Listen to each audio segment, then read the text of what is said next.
Price B to God. தேவனுடைய நாமம் மகிமைப்படுவதாக. கிறிஸ்துவின் மூலமாய் இப்படிப்பட்ட நம்பிக்கையை கொண்டு இருக்கிறோம். நம் வாழ்விலே நம்பிக்கை மிக முக்கியமானது.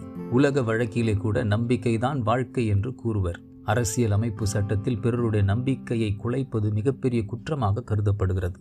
தன் வாழ்க்கையின் மீதும் தன் மீதும் ஒரு மனிதனுக்கு நம்பிக்கை இல்லை என்று சொன்னால் அவன் வாழ்க்கை எதை நோக்கி கடந்து செல்லும் என்பதை கூறுவதற்கு இயலாது. இந்த உலக பிரகாரமான நம்பிக்கை இத்தகைய வல்லமையுடையதாய் இருக்கும் என்றால், ஒருவன் கிறிஸ்துவின் மேல் நம்பிக்கை உடையவனாய் இருந்தால் அந்த நம்பிக்கை எத்தனை வல்லமையுடையதும் அந்த மனிதனின் வாழ்க்கை எத்தனை மேன்மையுடையதுமாய் இருக்கும் என சிந்தித்து பாருங்கள்.